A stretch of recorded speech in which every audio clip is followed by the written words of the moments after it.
All right, let's go. Everybody drop some ones in the chat. Thank y'all for getting on. Thank y'all for getting on. Everybody drop some freaking ones in the chat if you are ready for some immediate sauce. Yeah, bunch of ones. Let's Think they're go. ready. Let's light it up. Wait, there we go. There's 170. Right on time. Right on time. All right. Before I get into immediate story, what he's done, what he's accomplished, what he's been here. I mean, dude, you my utmost respect. You're an absolute freaking animal, dude. And I know how much. Like, I know that we got the Philly guys in the Indiana office right now, and that dude, what they say about you is just amazing, bro. You're such a vital part of this team. You have so much value, so much knowledge, and I can not freaking wait to let everyone hear what you have to say today, dude. I'm super, super excited. Musa, bro, how you doing? Doing good. Thanks for having me on. Before I start, I got my money on Yusuf and Vato in the bracket. And let's get some ones in the chat for Indiana's first Oh lock in my the God. You really got Yusuf and ones for Vato? Indiana lock. I don't know, man. Yusuf You're Vato's cooking up. really See what we taking the got. underdog in this one. Yeah, I'm taking it. That's my guy, man. I have to. Jeez, bro. We'll I see. don't We'll know. see. I might throw $1,000. Dude, I might make $1,000 bet with you, but my money's on Adam Gabra. I got him, bro. I got him. Adam We'll Gabra. talk. We'll talk later. That's all. I'm gonna call you right after this. I'm gonna call you right after this. We're making that bet. I got you. No, dude, I'm super I'm super freaking excited to have you on the team, dude. And I just wanted to say, like, this team is so amazing, and it provides us with so many things. And someone just told me that you had a goal at the beginning of this year, and it was to buy a house, dude. Yeah, Were you able to buy the house? happening. Yeah, I'll just be able to close about like 30 days ago, about a month ago. Renovating it right now You as we just speak. you just closed 30 days ago. Yeah. Congratulations, brother. Yeah, Dude, this is appreciate what it, the man. Thank you, playbook man. does, dude. Your work ethic is freaking unreal. Like you're an absolute animal, dude. Your work ethic is unreal. Appreciate it. Thank you. You're a sicko, dude. You got the Congratulations. leadership. Everybody drop some ones in the chat. Buying houses, retiring moms, freaking Lambos. We're just doing the damn thing, you know? We're sick. Um, that being said, dude, you've scaled from 50,000 to now 350. What's your kind of goal for the end of the year? End of the year goal was 500,000. I think November we're probably gonna crack it. So I got a North Star goal of 800,000. Seems out of reach, but we'll see what happens. You never know who's gonna be the next Omar that you recruit. Yeah, absolutely, dude. And I think that's something super important to set those goals that are, Ronnie always taught us this, dude. Set the goals that are super high. Everything has to go right. Might have to get a little bit lucky, and then set those goals where it's like, something went wrong if we don't hit those, dude. But Yeah. you, Musa, you left a six-figure income a year job to join this business, to join the playbook. You left a six-figure a year job. Sure. Why did you do that? Dude, I don't know if you ever heard the term of golden handcuffs, but a six-figure job working in tech was great, but after a while, just you have no control over your time. You end up reaching a ceiling, and you just want to call your own days off. You want to call your own shots, and you're not going to get that with a corporate job, no matter how much money that is. Some things are worth more than just a salary or paycheck, even if it's over 100,000. Yeah, 100%. And that's one thing that Ronnie was telling me because I came from the blue collar, and I remember him telling me this as soon as I went out to Philly. He's like, it's one thing if you're making it, but it's another thing if you're not happy making it. If you're not happy making it and you don't have a real purpose, Exactly. you're really just in golden handcuffs. And at the end of the day, if you're not in something that is commission based, that is a sales driven industry, it's a commission based industry, you get paid what you're worth. Like there's a ceiling. You'll find a ceiling. And what we've all come to find here is that there isn't a ceiling, and nobody's reached the ceiling yet, dude. But It's amazing. I'm stoked to have you on. What is the number one thing that you would say is like the key to success? Like you have how many guys on your team right now? Right now, we got 20 writers and I think three going through contracting right now. 20 riders, and you did $350,000 in issue paid premium. Yes, sir. For everybody that doesn't know that, that's like what is like a $16,000 average, which 1,000 is like average, yeah. really good. Like the average agent, like we've heard Sean on a couple calls, guys, the average agent in like life insurance averages like two to 10K a year. Moose's team is doing 350. They got 20 guys. The average guy's doing $16,000 a month. Like, dude, that you're getting people paid and you're doing a really freaking good job at it. With that being said, like, what do you think is one of the biggest keys to success that you have that you've implemented in your team where you're able to get someone to a $16,000 a month level? And then obviously on top of that, you do have those high performers. What do you think is your number one key to success for you guys? I think the number one key, and if you guys got to write this down. The quicker you realize it's people over profits in this business, your business is going to skyrocket. The quicker you realize that, your business is going to grow. You have to put your agents and your people first and their pockets first before you put yours. Because if you're going to recruit somebody, you're going to bring somebody into this business. They either got a family, bills that they pay, married, kids, whatever the case may be. They're putting their full trust in you. You got to do the same exact thing for them. If they're showing up and doing everything exactly like you're telling them to do, it's your responsibility to show up for them at the end of the day. And you got to put their pockets first. It's a mutual business. You do that, it's going to help you in the long run as well. 100%, dude. And that's what Ronnie always did that for me. Like I never felt like one time Ronnie ever put himself first. And like you do the same thing, dude. After the call we just hopped on, it was very apparent how much you care about your guys, how much value you pour into your guys, and how much you actually give a crap about how much they're getting paid. The what is the one way that you were telling me something pretty cool that you're doing in the office? Like you're getting guys paid within their first 30 days. Like all of your guys right now are in their first 30 days, pretty much. You got like four that aren't. Yeah, majority of Pretty them. much everybody else is like first 30 days, right? Yeah, first 30, 60 days. Yeah. And you're getting them paid on average like 16 grand. They're gonna make like around nine-ish, right? Yeah. Okay, if That's you're in your first grand 30 within days, 45 days. that's what?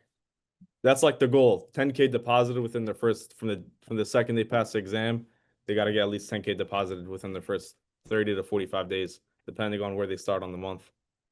Yeah, absolutely. First 30 to 45 days. That's freaking insane. If you're a new agent in here and you're in your first 30, or you're in your first 30 to 45 days and you want to be paid $10,000, you want to earn $10,000 within your first 35 to 45 days. Can we get a 10K in the chat from you? Where's all the We 10Ks? gotta Where's we the gotta 10? see a lot of 10Ks in the chat. Oh yeah. There should be a ton, dude. Like seriously. What is it that you're doing for your guys? Because you've got it not once, not twice, but like, dude, you got it like 16 times for like the guys that you have in on your team. Like you're doing a freaking phenomenal job, and your guys are doing it over and over and over again, like clockwork. You're getting someone paid 10 grand in their first 35, 40 days. What is it for you that is, how are you training them? What are you doing with them? What are you really plugging them into that is getting them that result super quick? I'm not reinventing the wheel at all. Ronnie already put the system in place. It's why the playbook and the game plan and Alpha Code, all these agencies and others do so well is because we have a system in place. What I specifically do and what I found that works great with all the guys on the team is the second they pass the exam, they didn't even buy their license yet. They didn't even do fingerprints yet. The second they pass the exam, that's their first day. That's the day they're going to start. The next day, they're starting to schedule from 10 to 7 every single day in the office as if they're already contracting and fully selling. So that basically that 2 week window between them passing their exam and getting contracting, they're coming into the office, they're completing the full playbook boot camp. That link that they get sent in their email, those like 13 videos, they got to watch all of them. While they come into the office from 10 to 7, they're shadowing every single closer on the floor. Whether they're in Discord virtual, I got half my team is on Discord, they're virtual. They're shadowing every single person for 2 weeks straight. And it does two things. Number one, it helps the culture out for the team. At the end of the week, I don't know, I never had a single guy not know the name of every single person that works here. They've made some friends. They got to know everybody. It really helps the overall culture. But they've already simulated hearing over 13, 1,500 calls in those 2 weeks. Listen to everybody close. They heard all the objections. They've heard everybody close bangers. They heard the elite closers. They've seen people get frustrated, people get mad.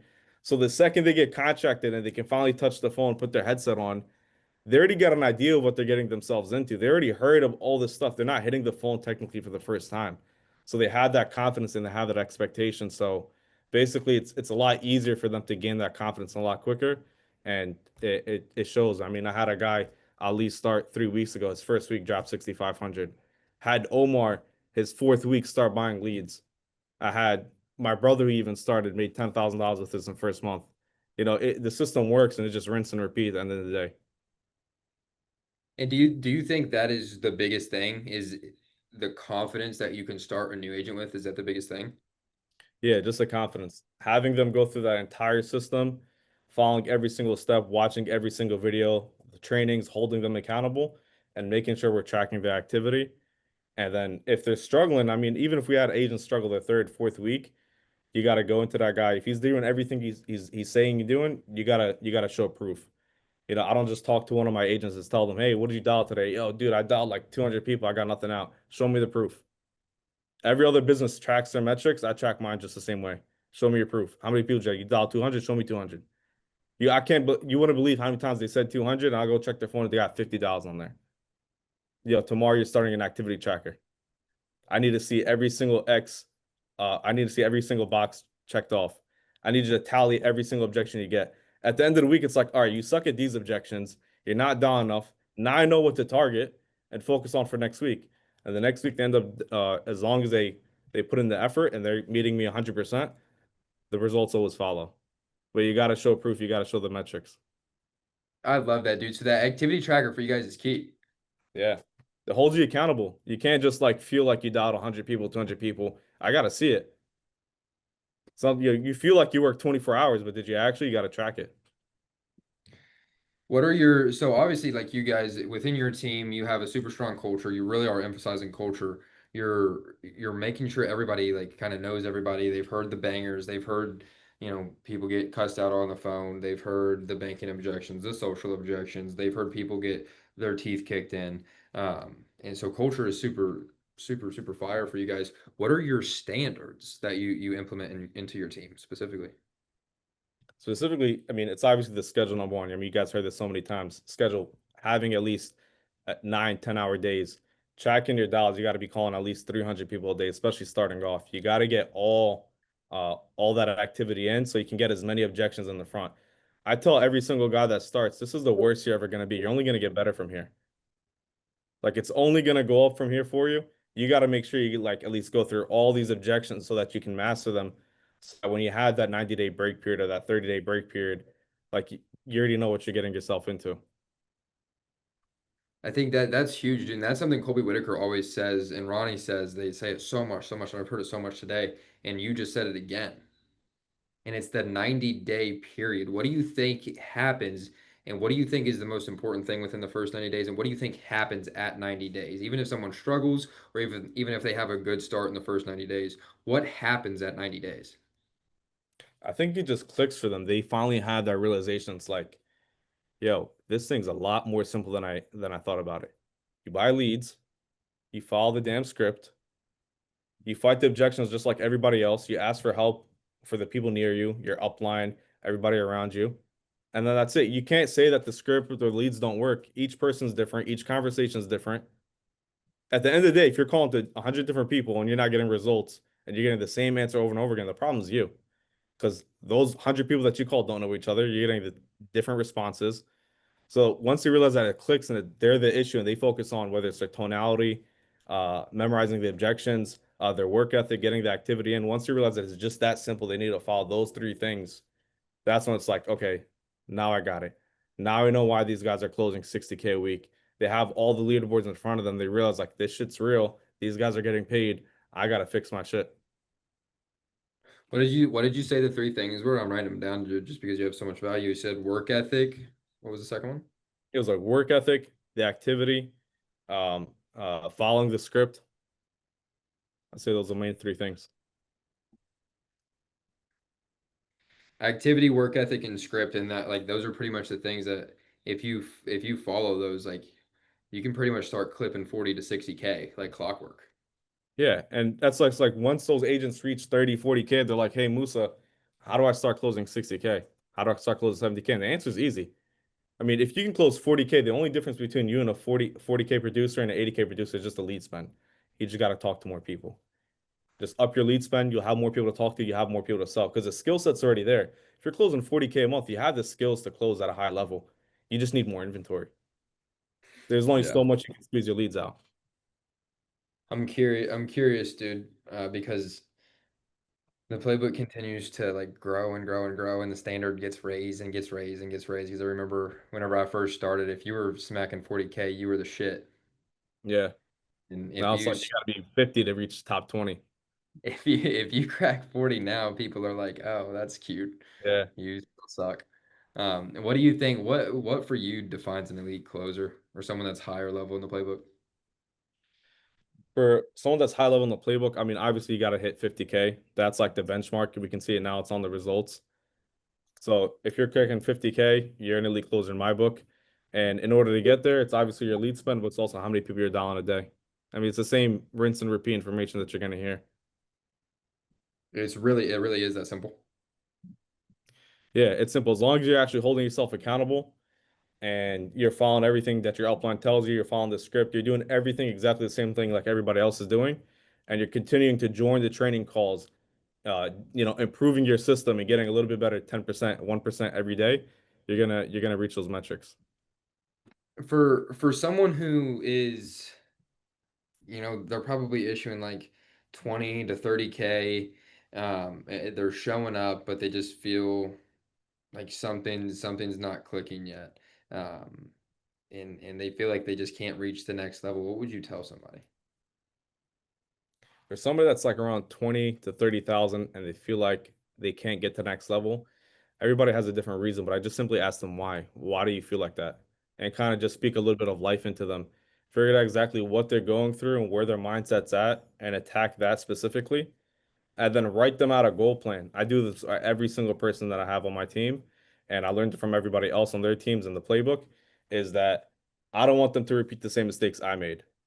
So whatever that they're going through, identify it, build out a list of goals for them, and give them a way or a strategy behind it to actually achieve those goals. Writing them down is one thing, but figuring out a way to achieve them is the next thing. So if they're struggling to hit 8K a week or 10K a week, I'll figure out what's going on in their activity, what's going on, how their dials look, write them out a goal. This is how much you got to start spending on leads. Listen to them for the first few days. Put them in my office in front of me. Actually figure out what's going on and improve those things and give them a blueprint, I guess you can say, or a playbook of how they can start doing 10,000. I mean, Omar just had the same problem where he was spending 800, but he was like, "Yo, I'm only getting like 8K." I was like, $800 lead spend a week is kind of 8K is kind of what you're supposed to get out of it. So, I mean, you have the great attitude, you have the work ethic, you sound great on the phone. I think you just need more inventory. And that's where he went from. You seen him in the bracket. I think he almost made it to the Sweet 16 where he was cracking from 15K a week to 17K a week, then to 20K a week back to back. Yeah, dude is definitely a dog. But you kind of said this, you kind of just assumed the problem if somebody's like not getting the result, if they're not getting past 20 to 30K, it's just the fact that they don't have confidence, they don't have a clear path. Yeah. They're kind of just like a chicken with no head. They're coming into work but with no intention, no goal set in mind. You gotta have some type of goal laid out for you each week that is gonna get you to that monthly number. You want to hit 50K a month. What do 50K producers do week over week? And how do they achieve that? And you can just replicate the same exact thing.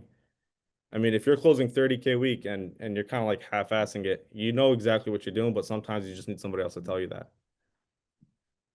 That's huge, dude. Literally having, I heard somebody say that it was actually a new agent that we had on our new agent panel today. He said, the only reason that you don't have confidence is because you're not prepared.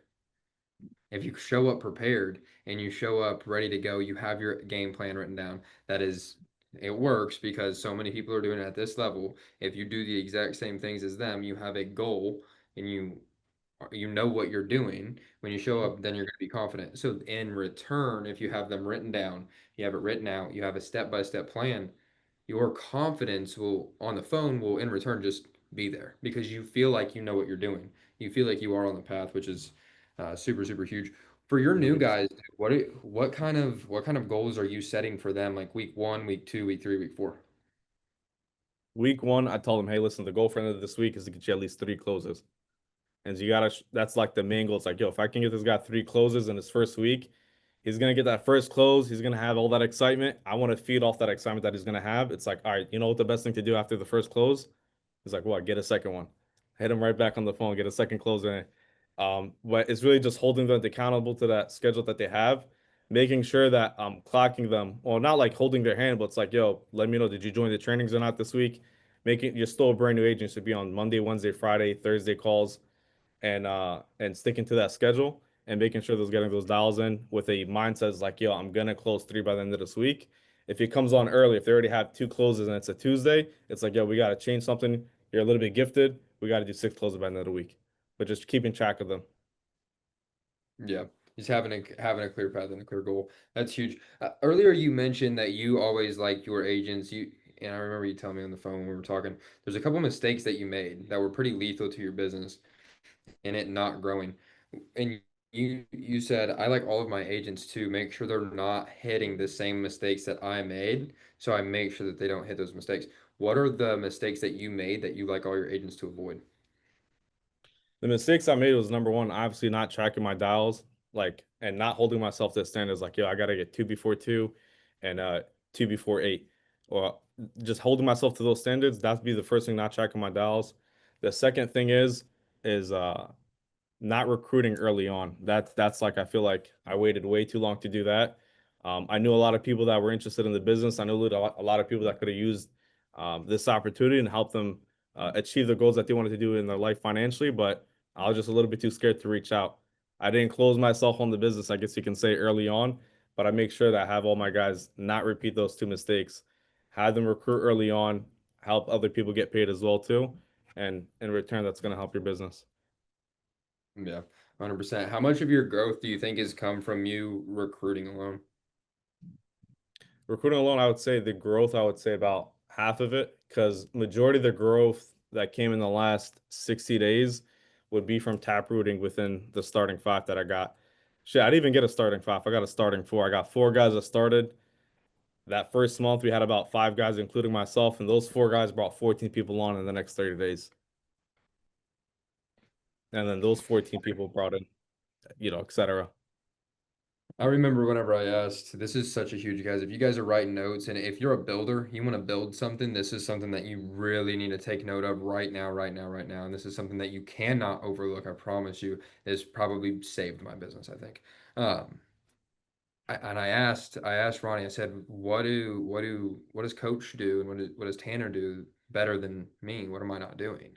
He said they learned how to taproot people. I said, well, what does that mean? They get them to buy into the business, believe in the business, and then in return, they are now going to go get those people. And you don't always, you know, taproot the people that are making the most money, but you taproot the people that have the best behavior because they in turn bring in the best people. So if you find your people, you find your starting five who are hitting all the standards, they're in all the trainings, they're doing the dial tracker, they're hitting three closes first week, they're getting to 10K a week like clockwork. That's the person where you say, hey, like you're having some results in this business. You're the kind of person that we see does really well here. Who do you know that is a lot like you who could use something like this? Exactly. And then that's whenever you have four guys that bring in 14. Yeah, exactly. And you got to paint that picture of them. It's like, hey, you wanna be a little bit more profitable with this business? Like, yeah, what do you mean? It's like, oh, do you know all the ways you can get paid? It's like you have, obviously selling, you have the back end, you have the bonuses, but you also have recruiting. You want to be more profitable. It's like, hey, you've seen the money come in. If you want to be a little bit more profitable, you want to save on your lead expense, cover your lead expense.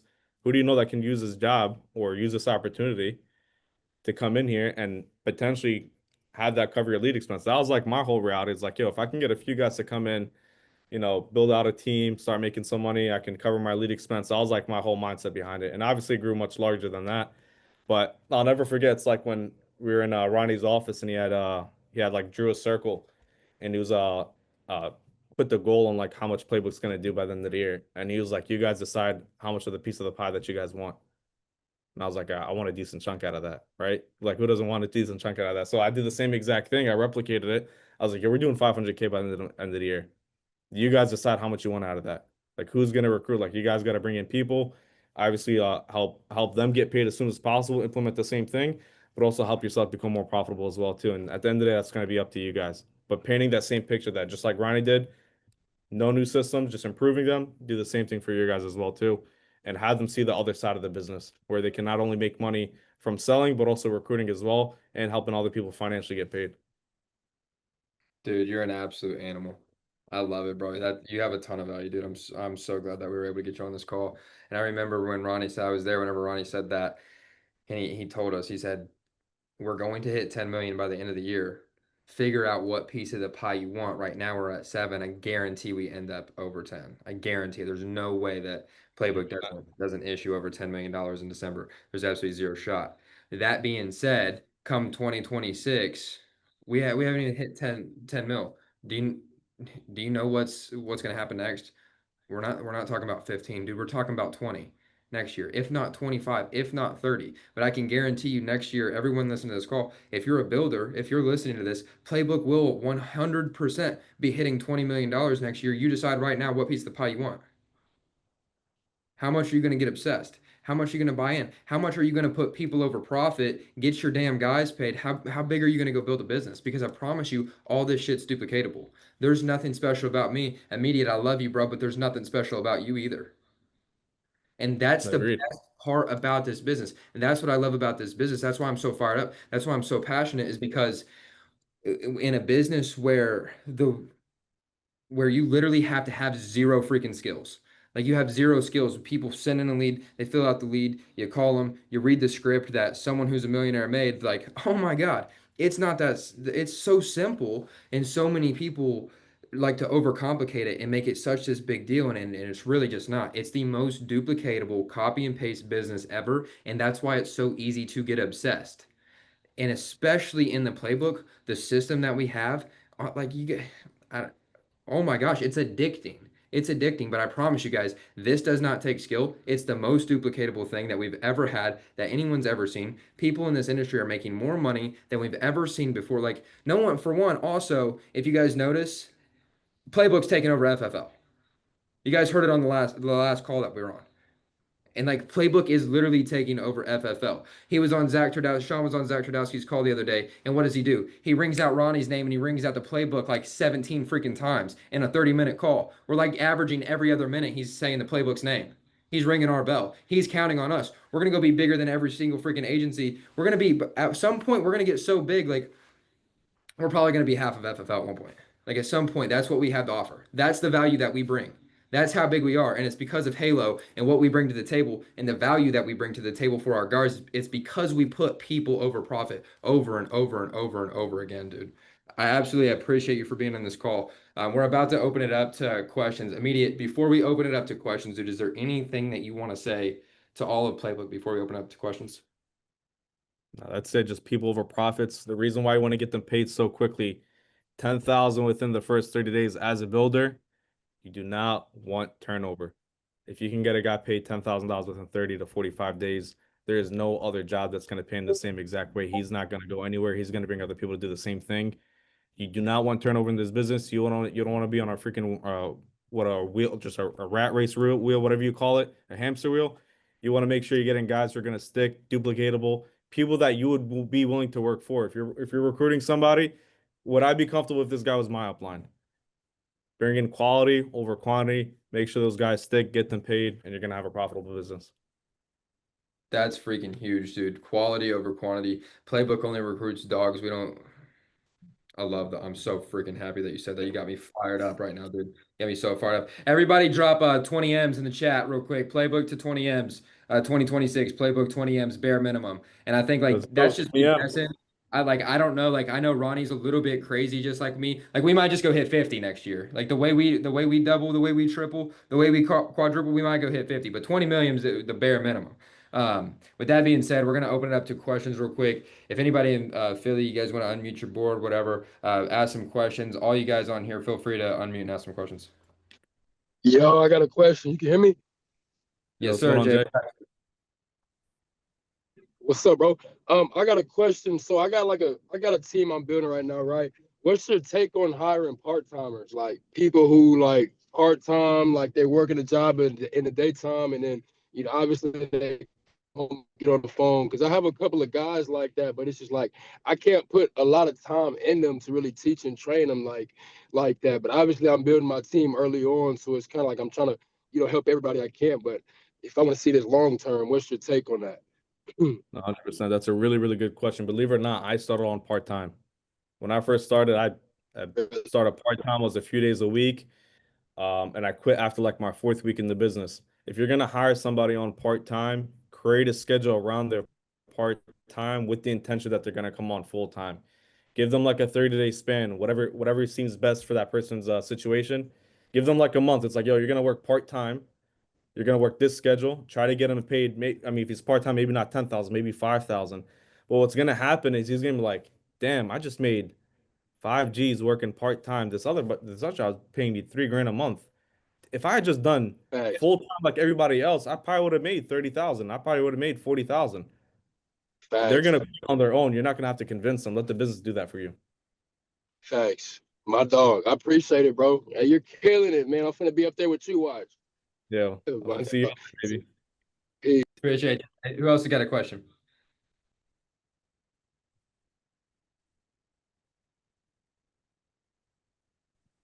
I got one Nobody else for got you, a Media. question? Proud of you, bro. So I want to talk about the biggest transition when you're producing to building.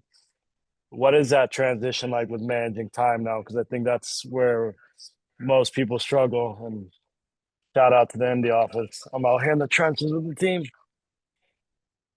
Let's go! Let's go.